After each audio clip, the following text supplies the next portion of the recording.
Hello everyone, welcome to fluent learning. और आज की इस वीडियो में हम कंटिन्यू करेंगे क्लास 8 साइंस की बुक का chapter number 1 crop production management. इसके पिछले पार्ट्स मैंने अपने चैनल पे ऑलरेडी अपलोड कर दिया एंड इस पार्ट में हम इस चैप्टर को कंप्लीट कर देंगे।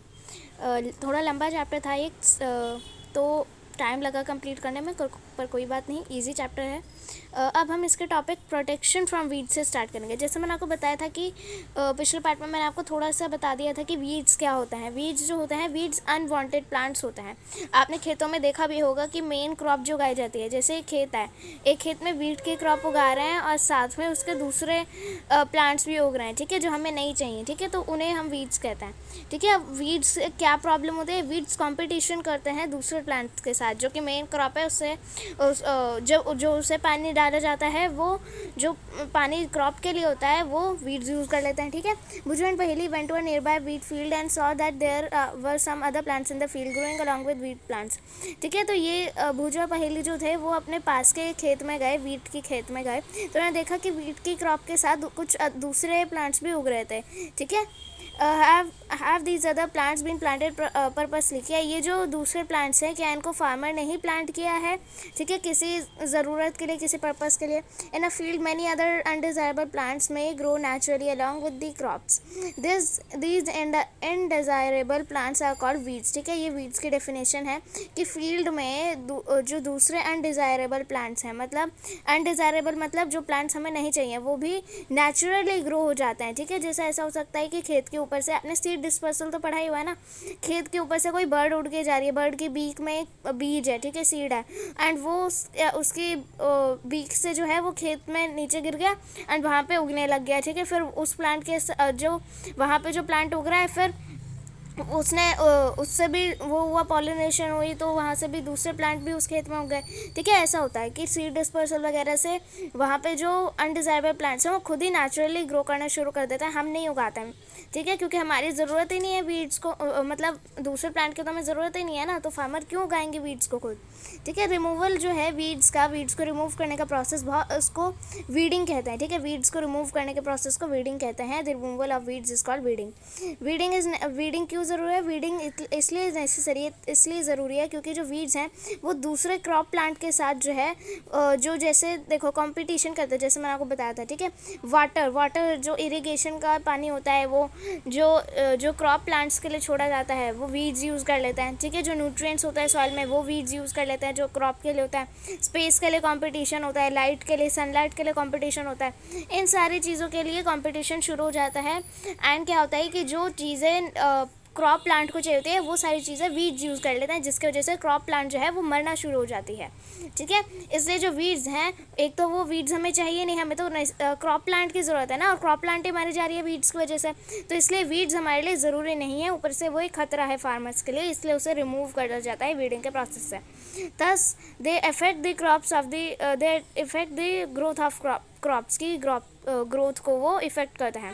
सम weeds interfere even in harvesting and may be poisonous for animals and human beings. कुछ वीड्स जो होता है वो हार्वेस्टिंग के दौरान मतलब जब वीडिंग नहीं करी जाती है, ठीक है, जब वीडिंग नहीं करी जाती तो क्या होता है कि वो हार्वेस्ट के साथ भी वीड्स जो हैं वो आ जाते हैं एंड वो ह्यूमन बींग्स और जो एनिमल्स होते हैं उनसे कंज्यूम कर लेते हैं। हार्वेस्टिंग होती है क्रॉप्स को तोड़ना, ठीक है, जब वो उग जाते हैं तो उनको उनकी फसल जो है वो कटना शुरू जब होती है, उसे हार्वेस्टिंग कहते हैं, ठीक है। तो वो हार्वेस्टिंग के साथ साथ वीड्स भी आ जाते हैं एंड वो पॉइजनस भी हो सकते हैं, ठीक है, बहुत खतरनाक हो सकता है, पॉइजनस हो सकता है, जहरीले हो सकते हैं एनिमल्स और ह्यूमन बींग्स के कंजम्पशन के लिए, ठीक है, कुछ ऐसे होता है। Farmers adopt many ways to remove weeds and control their growth. Farmers जो हैं उन्होंने काफ़ी सारे ऐसे तरीके निकाले हैं वीड्स को रिमूव करने के और कंट्रोल करने के, उनकी ग्रोथ को। Tilling before sowing of seeds help in uprooting and killing of weeds which may then dry up and get removed with the soil get mix with the soil. Tilling जो है, tilling क्या होता है? Ploughing, ठीक है, मतलब prepare जब soil को करता है। बिफोर सोइंग ऑफ सीड्स मतलब सीड्स को सो करने से पहले टिलिंग करना जो है वो हेल्प करता है uprooting and killing of weeds, वो किल कर देता है वीड्स को, ठीक है। Which may then dry up and gets mix with the soil, जो कि ड्राई होकर फिर सॉइल के साथ मिक्स होकर उसको न्यूट्रिएंट्स दे देता है। The best time for the removal of weeds is before they produce. हाँ देखो, अब ये है कि वीड्स को हम रिमूव कैसे करेंगे, ठीक है। तो बेस्ट टाइम जो होता है वीड्स को रिमूव करने का, वो होता है जब वीड्स जो है उसमें फ्लावर्स और सीड्स जो हैं वो ना आए हों, जब तक उसमें फ्लावर्स और सीड्स ना आए हों तब तक आप वीड्स को निकाल सकते हो, वो सबसे बेस्ट टाइम होता है। ठीक है, तो ये आपके एग्जाम से पूछा जा सकता है। ठीक है, कि कौन सा बेस्ट टाइम होता है वीड्स के रिमूवल के लिए। ठीक है, तो आप ये लिख के आओगे before they produce flowers and seeds. ठीक है, the manual removal includes physical removal of seeds by uprooting and cutting them close to the ground. ठीक है, फ्रॉम टाइम टू टाइम। अब क्या होता है कि मैनुअली कैसे निकाला जाता है, मतलब फार्मर खुद से कैसे उन्हें निकाल सकता है। मैनुअली मैन की लेबर की वजह से कैसे निकाला जाता है कि वो खुद जाता है फार्म में एंड फार्म में जितने भी वीड्स हैं उसको हाथ से निकालता है खींच के। ठीक है, तो इससे बहुत टाइम लगेगा एंड इसमें लेबर भी चाहिए होगा। ठीक है, एंड ये इतना एफिशिएंट नहीं होता, क्योंकि क्या पता फार्मर जो है वो उसकी नज़र कितनी वीड्स से हट जाए। ठीक है, तो वो वीड्स खेत में ही रह जाएंगे। ठीक है, this is done with the help of a खुरपी। ठीक है, तो फार्मर जो है या तो उसको हाथ से ही खींच के निकाल लेता है प्लांट को, या फिर क्या कहते हैं खुरपी का यूज़ करता है। खुरपी होती है ना ये ऐसा इंस्ट्रूमेंट। ठीक है, ऐसा सा। ठीक है, इससे क्या होता है कि आप ना ऐसे छेद करते हो और उसमें सीड डालते हो, या फिर प्लांट को निकालने के भी काम में आता है ये खुरपी वाला इंस्ट्रूमेंट। ठीक है, ड्राइंग इतनी समझ में नहीं आएगी, पर आपने खुरपी देखी भी होगी। ठीक है, या फिर एक खुरपी की हेल्प से, ये आपके एग्जाम में पूछा जा सकता है। एक सीड ड्रिल जो है is also use to uproot seeds. ठीक वीड्स। ठीक है, सीड ड्रिल भी वीड्स को निकालने के लिए यूज़ होता है। सीड ड्रिल मैंने आपको बताया था ना क्या होता है, वो हमें किस प्रोसेस में काम आता है, सोइंग के प्रोसेस में काम आता है सीड ड्रिल। ठीक है, वो भी वीड्स के रिमूवल में काम आता है। Weeds are also controlled by using certain chemicals. ठीक है, जो वीड्स हैं उनको कुछ केमिकल्स के द्वारा भी निकाला जाता है, जो कि जिन्हें हम कहते हैं वीडीसाइड्स। तो व्हाट आर वीडीसाइड्स, या उसकी डेफिनेशन हो गई, वीड्स जो है उनको कंट्रोल किया जाता है कुछ केमिकल्स के द्वारा, वीडीसाइड्स। ठीक है, लाइक 2 and 4D। ठीक है, ये इसके एग्जाम्पल हैं। वीडीसाइड्स कौन से होता है, 2 and 4D। ठीक है, ये एग्जाम्पल्स है वीडीसाइड्स के, जिन्हें स्प्रे किया जाता है वीड्स को किल करने के लिए।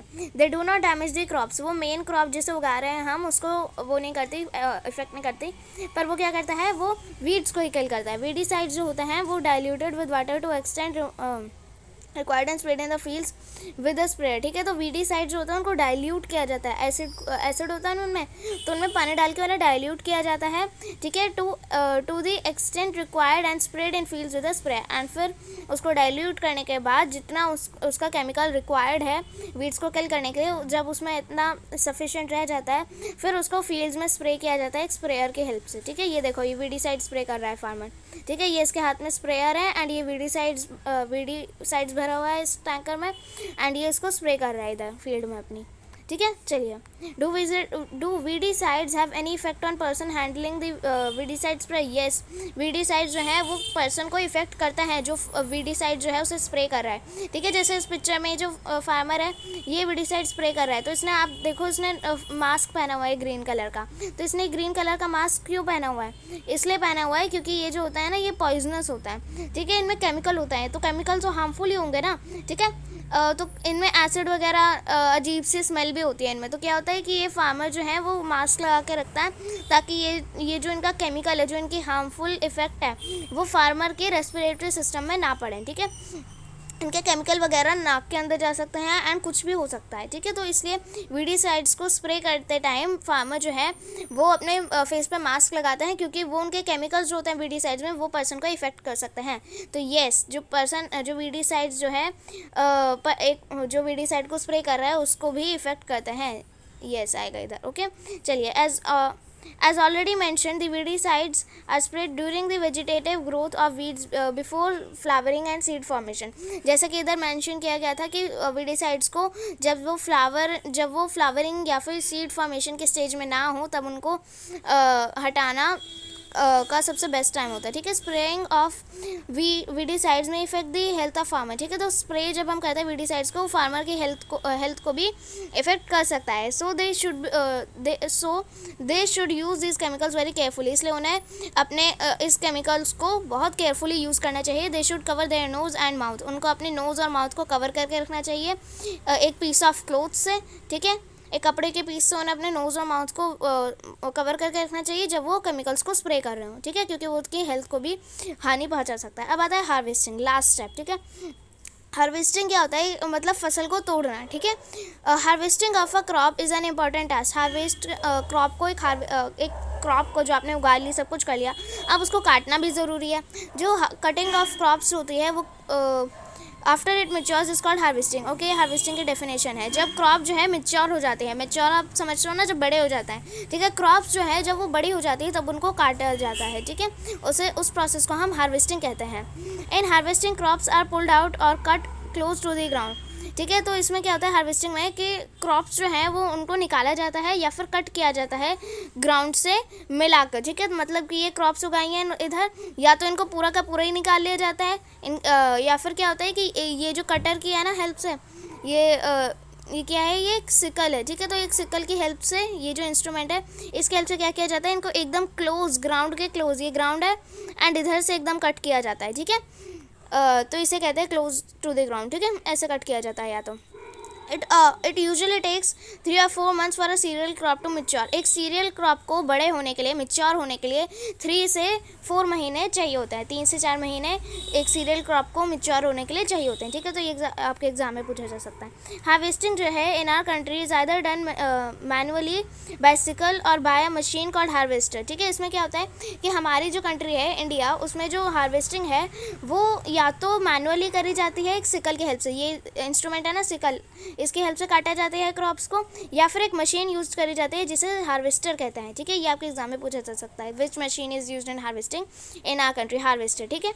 इन the harvested crop the green seeds need to be separated from the chaff, ठीक है। अब क्या होता है कि जो आपने हार्वेस्ट किया है तो उसमें ऐसा हो जाता है कि कुछ उनके जो छिलके से होता है ना वो भी आ जाता है, उसे हम चाफ कहते हैं, ठीक है। तो जैसे वीट क्रॉप उगाए तो वीट क्रॉप की जो चाफ है, उसका जो छिलके टाइप जो चीज़ें होती हैं वो हमें खाने में नहीं चाहिए होती, तो उनको निकालने के लिए, मतलब इतने ज़्यादा अमाउंट में होता है उनके तो चाफ, ठीक है। इतनी ज़्यादा वीट है तो उतनी ही ज़्यादा चाफ भी होंगी। तो वीट को जो ग्रेन्स हैं, और जो वीट छोड़ो, हर एक ग्रेन जो है, हर एक ग्रेन को चाफ से अलग करने की प्रोसेस ज़रूरी होता है, ठीक है। उस प्रोसेस के मतलब चाफ और ग्रेन को कैसे हम अलग कर सकते हैं, मैनुअली कोई फार्मर जो है वो तो बैठेगा नहीं, उसे तो बहुत ज़्यादा टाइम लग जाएगा करने में, ठीक है। तो ये जो प्रोसेस है वो किया जाता है थ्रेशिंग की वजह से, ठीक है। थ्रेशिंग एक प्रोसेस है, this is carried out with the help of a machine called combine, ठीक है। थ्रेशिंग किससे करी जाती है, एक मशीन कंबाइन से, ठीक है। ये कंबाइन मशीन है। इसमें क्या होता है कि which is in fact a harvester as well as thresher. तो ये जो कंबाइन मशीन है, कंबाइन मशीन में क्या होता है कि ये फसल को हार्वेस्ट भी कर देता है, तोड़ भी देता है, काट भी देता है फसल को, एंड फिर उसकी थ्रेशिंग भी कर देता है। थ्रेशिंग में मतलब कि उसको ग्रेन से अलग कर देता है, क्रॉप में से ग्रेन्स अलग कर देता है और चाफ अलग कर देता है, ठीक है। तो ये दोनों चीज़ें साथ में कर देता है, फार्मर को ज़्यादा कुछ करने की ज़रूरत नहीं है क्रॉप उगाने के बाद। ये जो कंबाइन है, कंबाइन जो है हार्वेस्टिंग भी कर देता है और थ्रेशिंग भी कर देता है, मतलब ये दोनों हार्वेस्टर भी है और थ्रेशर भी है। आया समझ में? चलिए, after harvesting sometimes stubs are left in the field which are burnt by farmers. Paheli is worried, she knows that it causes pollution, it may also catch fire and damage the crops lying in the field, ठीक है। तो क्या होता है कि harvesting के बाद जो है मतलब मैंने आपको ये समझाया ना कि क्रॉप्स को एकदम क्लोज से काटा जाता है ग्राउंड के, तो ये जो नीचे का पार्ट है ये बच जाता है, इसे स्टब्स कहते हैं, ठीक है, जो कि फील्ड में रह जाता है। एंड फार्मर्स क्या करता है, फार्मर्स को उनकी ज़रूरत नहीं होती तो उसे जला देते हैं। एंड आपने सुना होगा कि दिवाली के टाइम पे जो है पॉल्यूशन मतलब फैलता है, तो क्या होता है कि ऐसे लोग कहते हैं कि फसल कटी है तो पराली जो जलती है उसकी वजह से पॉल्यूशन, वो भी एक कारण है पॉल्यूशन का, ठीक है। तो हाँ, वो भी होता है, पॉल्यूशन का कॉज होता है ये, ठीक है। It may also catch fire and damage the crops lying in the field. और वो क्या कहता है कि वो फायर भी कैच कर सकता है, मतलब जब वो जला देता है, जो स्टब्स होते हैं फील्ड में बचे हुए उसे जला देते हैं, तो उससे वो दूसरी क्रॉप्स को भी डैमेज कर सकता है जो कि फील्ड में बची रह गई हैं, ठीक है। Farmers with small holding of lands do the separation of grains and chaff by winnowing. You have already studied this in class 6, ठीक है। क्लास 6 में हमने ऑलरेडी पढ़ा है कि फार्मर्स जो हैं जिनके पास कम लैंड है, ठीक है, जिनके पास छोटा सा लैंड है, वो क्या करते हैं, वो सेपरेट करते हैं ग्रेन्स और चाफ को बाय विनोइंग, ठीक है। अगर बड़ा कोई फील्ड है, बड़ी फील्ड है और उसमें जो फार्मर है वो खुद से नहीं कर सकता तो वो क्या करता है, कंबाइन जैसे बड़ी मशीन्स लेता है, ठीक है, करने के लिए। पर जो फार्मर है, छोटा मोटा फार्मर है एंड उसकी छोटी सी फील्ड है, तो क्या करता है, वो सेपरेट करता है ग्रेन्स और चाफ को by the process of winnowing, ठीक है। विनोइंग का भी प्रोसेस जो है वो सेम होता है, पर विनोइंग में क्या होता है कि विनोइंग में होता है कि जो सारी की सारी जो क्रॉप आपने तोड़ी है, काटी है, तो उसको एक हाइट से गिराया जाता है। हाइट से गिराया जाता है मतलब ऊंची जगह से गिराया जाता है। एंड क्या होता है कि उसके जो चाफ है, चाफ तो हल्की होती है एंड ग्रेन्स भारी होती है, तो चाफ हवा में उड़ जाती है एंड क्या होता है कि जो भारी भारी ग्रेन्स हैं वो नीचे रह जाती हैं। ठीक है, तो ये प्रोसेस होता है विनोइंग का। ठीक है, ये हमने क्लास 6 में ऑलरेडी पढ़ा हुआ है। एंड ये हमने कंबाइन मशीन देखी, उसमें थ्रेशिंग और हार्वेस्टिंग दोनों होती है। एंड ये है विनोइंग की मशीन जिसमें विनोइंग होती है। ठीक है, चलिए अब आगे बढ़ते हैं हम। ये हार्वेस्ट फेस्टिवल्स, आपने बैसाखी अभी अभी आई थी, ठीक है, तो उसमें हार्वेस्ट का फेस्टिवल भी है वो एक, ठीक है, जिसमें राबी क्रॉप कटती है। जो ये हार्वेस्ट फेस्टिवल्स भी होते हैं जब फसलें जो है कटती हैं। ठीक है, आफ्टर 3 और 4 मंथ्स, ठीक है, 3 से 4 महीने के बाद ऑफ हार्ड वर्क। ठीक है, जब फार्मर्स जो है 3 से 4 महीने के हार्ड वर्क के बाद जो है वो दिन आता है जब हार्वेस्टिंग होती है क्रॉप्स की। ठीक है, the site of golden fields of standing crop laden with grains फिल्स the hearts of farmers with Joy. जब फसल कटती है, जब अच्छी फसल होती है, तो फार्मर्स जो हैं वो बहुत ज़्यादा खुश हो जाते हैं, उनका दिल खुश हो जाता है।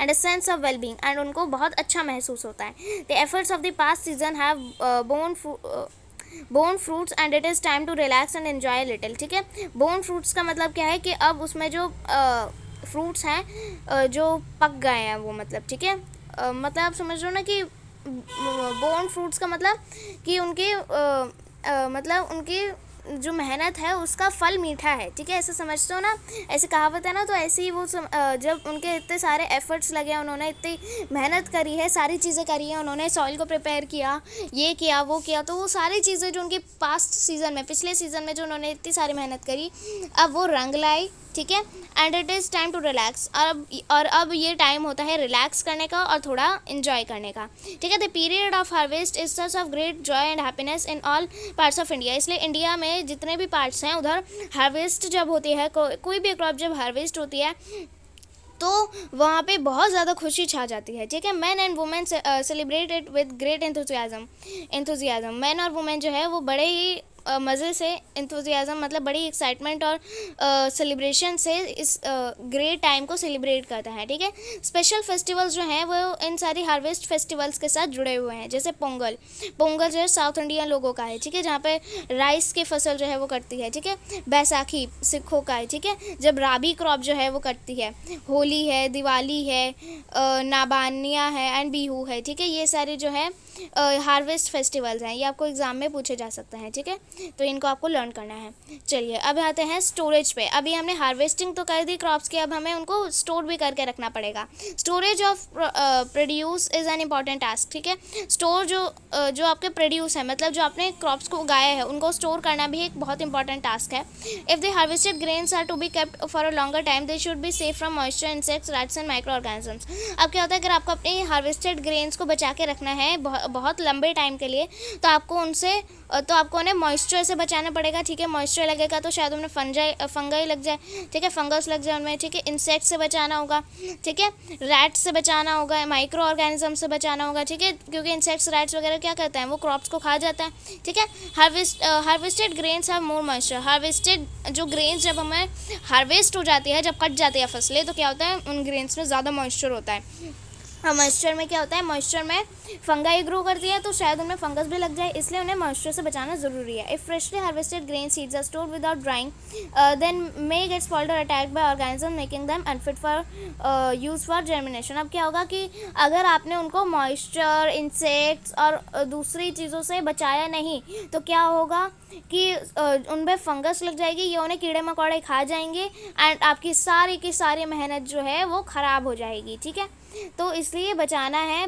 अगर आपको अपने हार्वेस्ट कर लिया है तो आपको स्टोर करना, अच्छी तरीके से उनको स्टोर करके रखना भी इम्पॉर्टेंट है। इसलिए स्टोर करने से पहले जो ग्रेन्स हैं उनको प्रॉपर्ली सुखाना पड़ता है। ठीक है, तो क्या कहते हैं, अगर आपने देखा होगा कि जो ग्रेन्स हैं उनको पहले अच्छी तरीके से धूप के, सन के नीचे धूप में पूरा सुखाया जाता है। ठीक है, धूप में पूरा सुखा के क्या करते हैं, जब वो अच्छी तरीके से एकदम क्रंची से हो जाती है, सूख जाती है एकदम, तो क्या होता है कि उनको फिर स्टोर करके रखा जाता है। क्योंकि अगर आप गीली क्रॉप्स को सी पन्नियों में बांध के रख दोगे तो उनमें मॉइस्चर बन जाएगा एंड फिर वो फंगस लग जाएगी एंड वो ख़राब हो जाएंगे, ठीक है। इसलिए उनको सन के नीचे सुखाया जाता है to reduce the moisture in them, ताकि उनके जो अंदर जो मॉइस्चर है, ह्यूमिडिटी है, वो जो है वो उनका पानी एकदम सूख जाए। This prevents the attack by insect, paste, bacteria, fungi. ये मैंने आपको बता दिया कि इनमें फंगस लग जाएगी नहीं तो मॉइस्चर होगा, तो इसलिए फंगई से बचाता है उन्हें, बैक्टीरिया से बचाता है, पेस्ट से बचाता है, सुखाना क्रॉप्स को, ठीक है।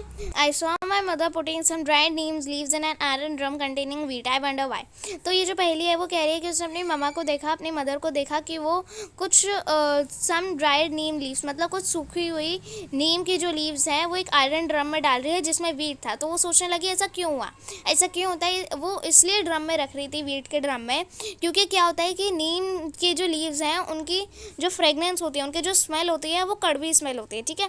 तो क्या होता है कि जो इंसेक्ट वगैरह हैं जो कि ग्रेन्स खा जाते हैं उनको ग्रेन्स को, तो फिर वो ना वो समझते हैं अंदर तो नीम लीव रखी है, वीट ने रखा है, एंड क्योंकि उन्हें नीम लीफ की फ्रेगनेंस आ रही होती है, उनको लगता है अंदर नीम लीफ है, एंड फिर वो वीट को खाने नहीं आता है क्योंकि नीम लीव्स का टेस्ट भी कड़वा कड़वा सा होता है, ठीक है। इसलिए वो जो इंसेक्ट वगैरह है वो उन्हें खाते नहीं हैं, ठीक है, क्योंकि उन्हें लगता है अंदर नीम लीफ है, आयरन ड्रम के अंदर नीम लीफ है, अब वीट नहीं है, एंड वो चले जाता है, ठीक है। इधर देखो यहाँ पे स्टोर किए जाते हैं ग्रेन्स को, ठीक है। जो हार्वेस्टेड ग्रेन्स होते हैं उनको इधर बड़े बड़े जगहों पे स्टोर किया जाता है, ठीक है। Farmers store grains in jute bags और मेटेलिक बिन्स, ठीक है। फार्मर्स जो है वो ग्रेन्स को किधर स्टोर करते हैं, फार्मर्स जो है वो ग्रेन्स को स्टोर करते हैं मेटेलिक बिन्स में, मतलब मेटल के जो बिन्स होते हैं, ठीक है। ऐसे मेटल के आपने देखे होंगे बिन्स, मेट्रो स्टेशन वगैरह पे भी लगे रहते हैं, ठीक है। जूट बैग्स में जूट के जो बैग होते हैं उनमें रखते हैं, ठीक है। However large scale storage of grains is done in silos and granaries to protect them from pest like rats and insects, ठीक है। तो क्या होता है कि जो छोटे अमाउंट है ना ग्रेन्स वगैरह के, तो वो तो कहीं पे भी स्टोर हो जाएंगे, grains, jute bags, metallic beans में स्टोर हो जाएंगे। पर जो लार्ज स्केल पे, मतलब जब जो बहुत बड़ा फार्म है या फिर किसी के 2-3 फार्म है, तो वहाँ पे जो हार्वेस्ट हुआ, वहाँ पे जो फसलें कटी, एंड वो जो फसलें हैं वो किधर स्टोर करी जाएंगी, वो तो किसी रूम में तो स्टोर नहीं हो पाएंगे ना, क्योंकि वो तो बहुत ज़्यादा अमाउंट है उनका।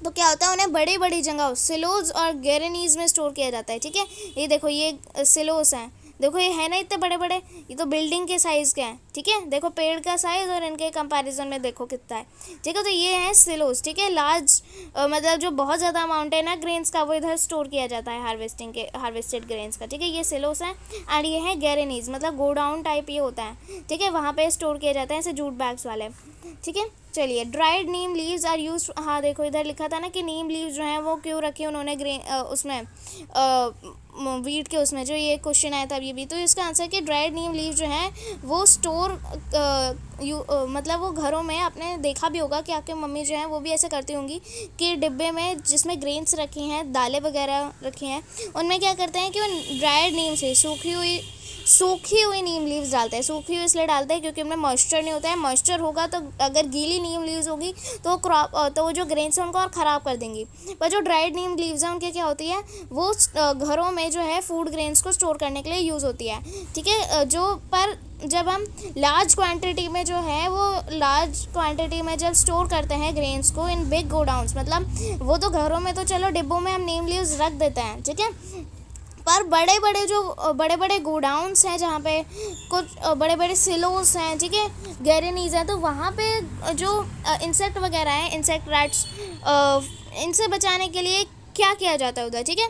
कुछ specific chemical treatment are required to protect them from pest and microorganisms. कुछ केमिकल्स उधर डाले जाते हैं जिससे कि उनको पेस्ट और माइक्रो ऑर्गेनिज्म से प्रोटेक्ट करके रखा जाए, क्योंकि बड़े बड़े सिलोस, गोडाउन्स और ये गैरेनीज होते हैं, वहाँ पे तो हम हर एक पैकेट में नीम लीव्स डाल के नहीं रख सकते हैं ना, वो तो घरों में छोटे अमाउंट में जो ग्रेन्स होते हैं उधर रख सकते हैं। पर इतने बड़े बड़े जो जगह है स्टोर करने की, तो वहाँ पे हम हर पैकेट में नीम लीव नहीं डाल सकते।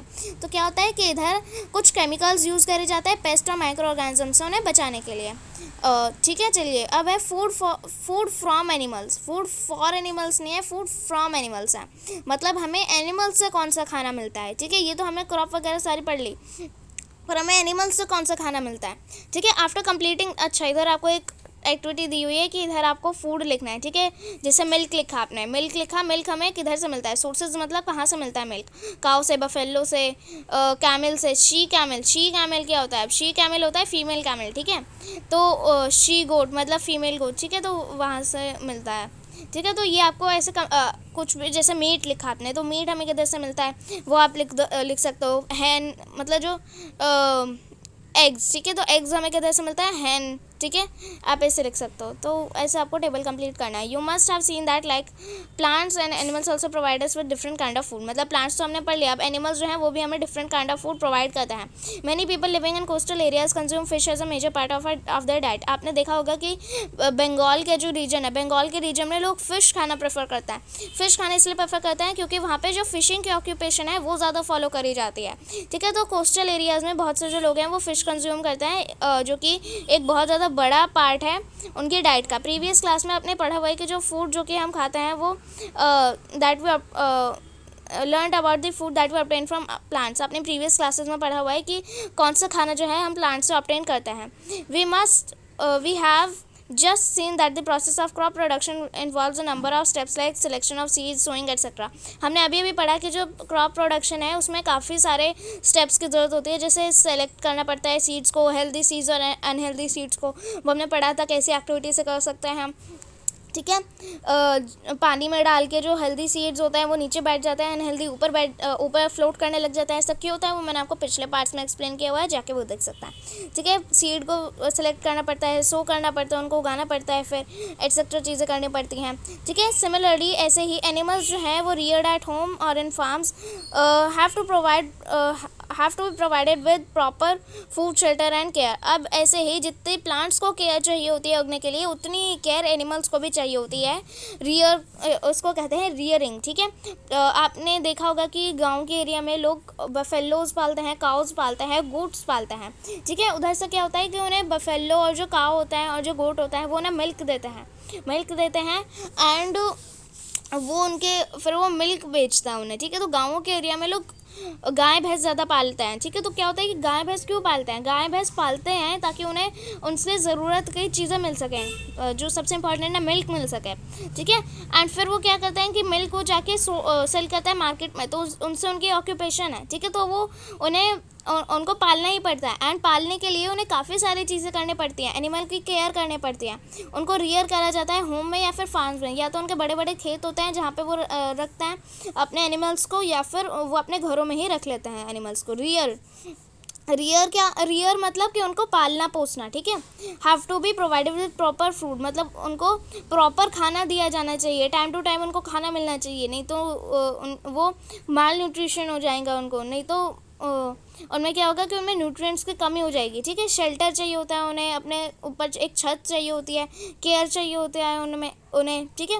उनको अच्छी तरीके से इन शॉर्ट केयर करनी पड़ती है, ठीक है। When this is done on large scale it is called animal husbandry.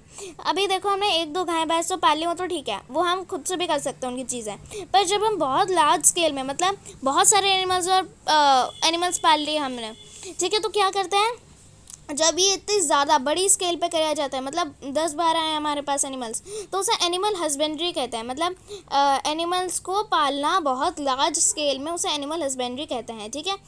When rearing of animals is done on a large scale it is called animal husbandry, ठीक है। Fish is good for health, fish हमारी health के लिए अच्छी है। We get cod liver oil from fish, ठीक है। ये आपके एग्ज़ाम में पक्का पूछने की काफ़ी सारी प्रोबेबिलिटी है, तो आप इसको लर्न कर लीजिए कि कौन सा हमें जो ऑयल है वो फिश से मिलता है, कौन सा कोड लीवर ऑयल हमें फ़िश से मिलता है, जिसमें विटामिन डी होता है। कौन सा विटामिन होता है, विटामिन डी होता है इसमें, ठीक है। चलिए ये बहुत इंपॉर्टेंट है, आप इसको लर्न कर लीजिएगा, ठीक है। तो फिश जो है हमारे, अच्छा इधर तक ही था हमारे चैप्टर का।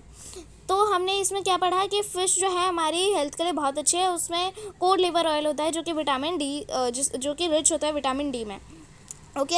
हमने काफ़ी सारे स्टेप्स पढ़े, कौन कौन से स्टेप्स होते हैं, मैन्योर, फर्टिलाइज़र पढ़ा, डिफरेंस पढ़ा हमने, प्रिपेयरिंग ऑफ सॉइल पढ़ा, प्लोइंग या फिर टेलिंग जो कि करी जाती है जिससे, ठीक है। खारिफ क्रॉप, राबी क्रॉप पढ़ा, ठीक है। फिर हार्वेस्टिंग भी पढ़ी हमने, एंड इधर हमने एक और irrigation, traditional method of irrigation और modern method of irrigation, modern में हमने स्प्रिंकलर मेथड और ड्रिप इरिगेशन पढ़ा। इसमें हमने ट्रेडिशनल मेथड में हमने मॉड सिस्टम, पुली सिस्टम पढ़ा जो कि वेल से किया जाता है, ठीक है। चेन पंप सिस्टम पढ़ा, ठीक है, चेन पंप सिस्टम। देखली सिस्टम पढ़ा जो कि वेट के बेस पर किया जाता है।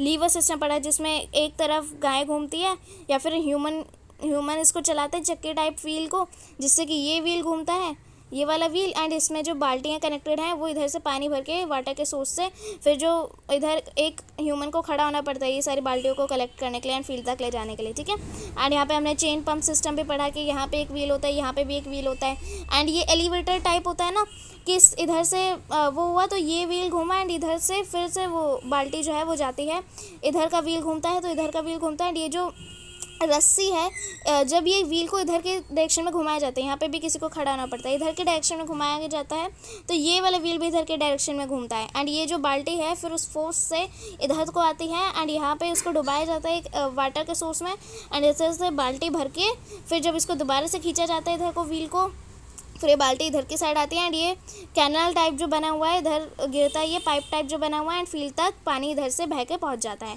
ठीक है। ये सारी चीज़ें हमने इधर इस चैप्टर में पढ़ी हैं। अगर आपको एक्सप्लेनेशन अच्छी लगी हो तो प्लीज़ लाइक करिए एंड चैनल को सब्सक्राइब करिए, एंड इसके पिछले पार्ट्स भी आप देख लीजिए अगर आपने नहीं देखे हैं तो। Thank you.